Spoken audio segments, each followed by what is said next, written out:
Hello and welcome to your astrological vibrations for Tuesday, September 17th, 2024 by Gaia Blooming. I am Mimi, and our energy mantra for today is I surrender my view of present reality for the divine reality unfolding. Happy Eclipse Day! Today we have a full moon partial lunar eclipse in Pisces. The full moon reaches its peak at 7:34 p.m. Pacific time. And eclipse energies bring change. They bring intensity. It amplifies the full moon energy by quite a bit. And it doesn't matter if it's a partial eclipse or a full eclipse. That really doesn't matter with the energy. What really matters is, like, what are the energies feeding in? And there's a few wide energies feeding into this eclipse energy. It's somewhat close. The moon in Pisces is somewhat close to Neptune in Pisces. It's within 3 degrees to Neptune in Pisces. It's somewhat connected into Pluto. It's within 4 degrees of that.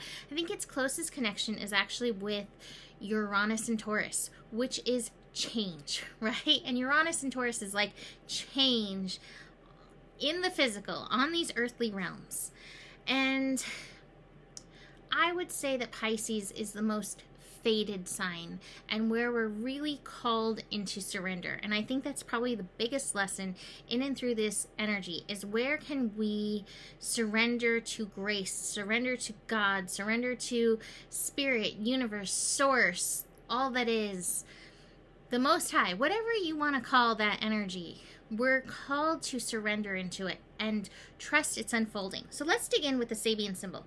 The Sabian symbol for 25 degrees Pisces is the religious organization succeeds in overcoming the corrupting influence of perverted practices and materialized ideas. That's a lot of words. The key word for this is purification. And they say, like, the power of the soul to intervene. And how I take it is how I actually, or what I've actually been saying for a while, that God, Spirit, Universe can take the nefarious and use it for good. And remembering that in times as chaotic as these, and where we can feel powerless at times to what feels like nefarious unfolding, is that God, Spirit, Universe can take whatever's unfolding in the world and in your life and use it to and for good, and trusting that, leaning into that. To me, these eclipses together are all about revamping and leaning into our relationship with spirit, with source, with God, with universe. What does it look like for you? How do you feel God, Spirit, Universe showing up in your life? And are you embracing it? Do you have a relationship with the universe? Like, what is that relationship? Even if you don't have, think you don't have a relationship, what is your thoughts on that relationship? And bringing it to a reckoning, bringing it to some layers of healing and understanding and deeper integration is what I'm feeling in this energy. With the moon so close to Neptune, we are being called into greater spiritual depth. Now, as we are processing this, an eclipse in Pisces, like I said, is very fated. I was looking over some of the dates, so I'm going to give you some of the dates. 79, 80, we had eclipses in Pisces. 87 through 89, we had eclipses in Pisces. 97, 98, we had eclipses in Pisces. 2006 through 2007. And then 2015 through 2017. I will say I remember some of those. And each one took me deeper into my spirituality. And the last set was actually when my father passed and I met Joe and began quite a wild ride that has brought me here to Arkansas, of all places, and has required like holding on to the roller coaster or holding on to God's Spirit, Universe, and being in deep trust. Each layer of these eclipses has brought me deeper into surrender and trust. And so I definitely see that as a big part of the pattern of eclipses in Pisces. Now, lunar eclipses can bring up deeper emotional energies, and it can bring it from this lifetime, but it can also bring it through all time, place, and space. That's one of the gifts of Pisces, is that it's boundless and can connect into anything. So chances are, aware of it or not, you are processing through some deeper karma at this time. So if things are feeling a little bit more like, like as in, I don't know if I like this, but also, what? Chances are that's part of the Pisces energy, unwinding and unfolding things. And it's your call to embrace it, but also see where you can utilize your relationship with God, Spirit, Universe to support you in whatever is unfolding for you in this, and recognizing the for you portion of this energy. This eclipse is happening at 25 degrees Pisces, and that's a 7, and 7 energy is the energy of Neptune. It is the energy of God, Spirit, Universe. It does have that mystical 7 to it, and so that, you know, influenced the energy mantra beyond just looking at reality and being like, what? Which is fair, right? What? But beyond that, looking at it and being like, God, Spirit, Universe must have some interesting cards up its sleeve, because wow, this is really, really interesting and intense. Where do I want to go? Part of the Pisces energy as well is recognizing the co-creation of things. Recognizing that your daydream, your creation power is part of the beautiful unfolding. I pulled several cards for all this, but from the Divine Abundance deck, this has become one of my favorite cards. The card is Delusion, and I always say with Pisces energy, use your illusion, you know, use your daydream, use your make-believe to inform your reality. But it says, intention without surrender can be a fast path to delusion, because it's recognizing that nothing in our life happens just through us alone, that everything is a version of co-creation. We make choices and spirit dances with our choices. And I think it's a call to recognize who's leading and who do you want to lead? Do you want to be in the lead? Do you want that responsibility? Or do you want Spirit to lead and you work more with Spirit? I feel like I'm coming to a place in my life where I want Spirit to lead more after spending a long time thinking that I always wanted to be in the lead. Definitely easier when I let Spirit be in the lead. So that's a tip from me. That's a hack. That's a hack tip from me. So there you go. This is my Spirit hack. The day in general is interesting. The last connection the moon makes before the eclipse is one with Jupiter, a square with Jupiter, which is a challenge. But I think the challenge in this square is, you know, Jupiter in Gemini is soaking up everything it sees and hears, and even what it doesn't hear in the airwaves. Picking up, like, the fear, for instance, the fear waves that are around.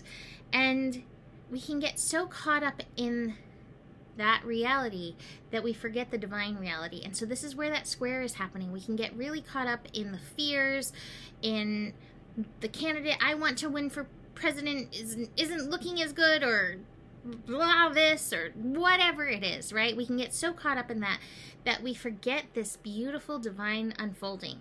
So that square is really an interesting, I think it's a choice point of how you want to move forward. Recognizing, do you want to move forward just relying on reality to inform your reality, to inform your personal unfolding, or if you want to include the divine unfolding in this. The last connection after, or the first connection, I guess, after the peak of the eclipse is with Uranus. It's a sextile with Uranus. It's definitely lazy cat, definitely good meditation energy. All of this is good meditation energy, let me be fair and say. But I think Uranus in Taurus is a reminder to all of us, things are not going to go back to the way they were, and things are going to continue to change, and we as humans do get uncomfortable in change. But this sextile with this newly eclipsed energy is a reminder to me, I feel like, that this is unfolding for good. These changes that are happening are leading to good. And again, how can you inform that good? How can you bring your vision, bring your understanding, bring your love, bring your divinity even to this beautiful unfolding?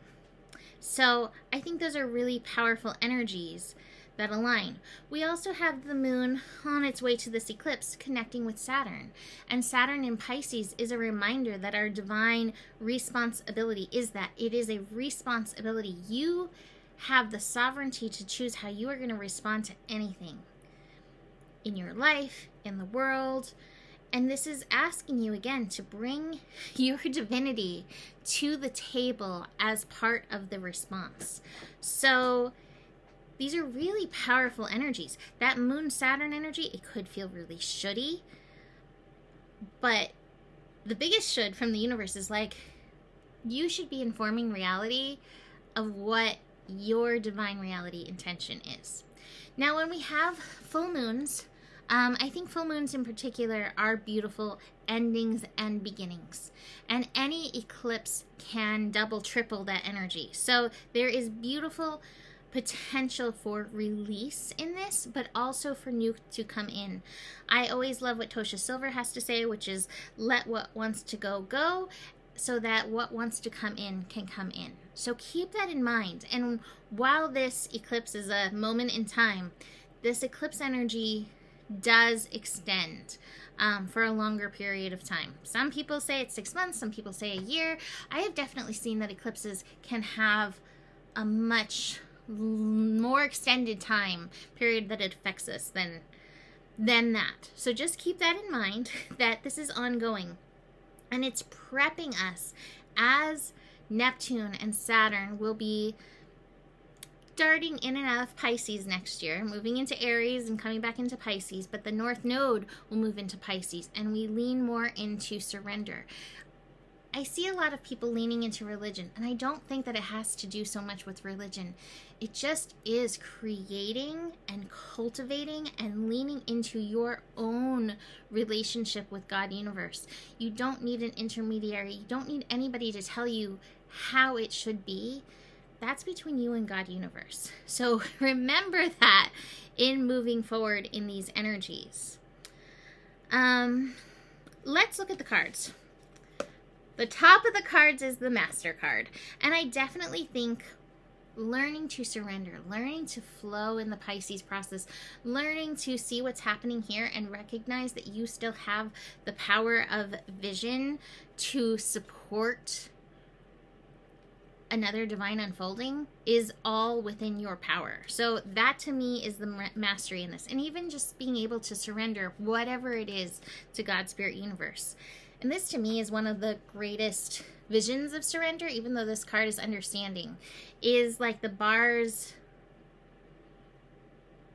I don't know, disappearing and spreading wings into flight kind of energy. But I think it's understanding as well for everybody that while your path is your path, their path is their path. And it's all valid and it's fine and it's all unfolding according to a larger divine plan. And I think that goes hand in hand with the energy of maturity, right? I love this card because this is a card that reminds us that physical manifestation does follow our personal growth and expansion and understanding. And here we have the experiencing card. So just recognize that, like, what is the song? There's a song coming through.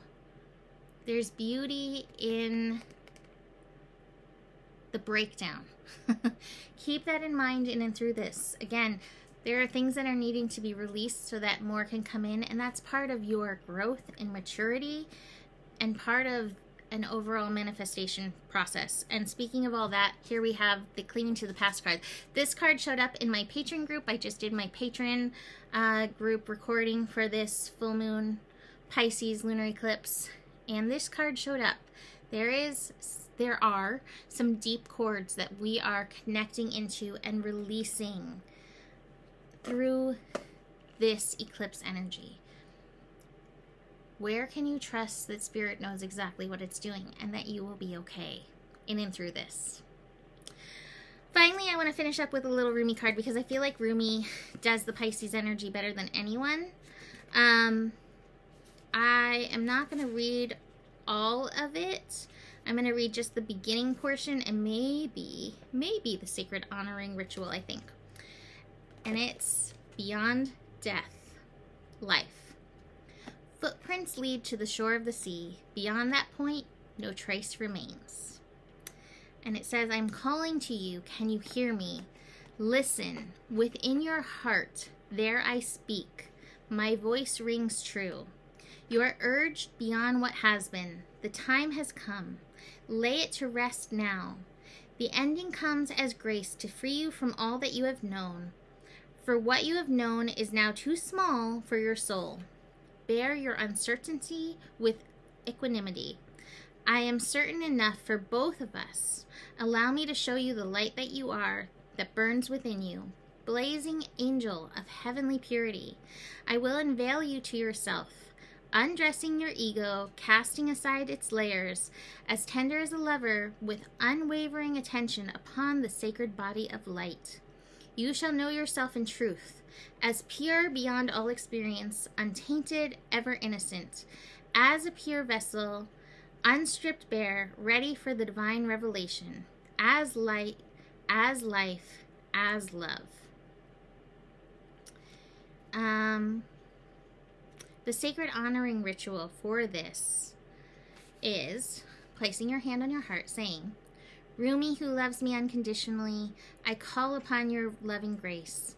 Please help me release what I no longer need, whatever is too small for my great light.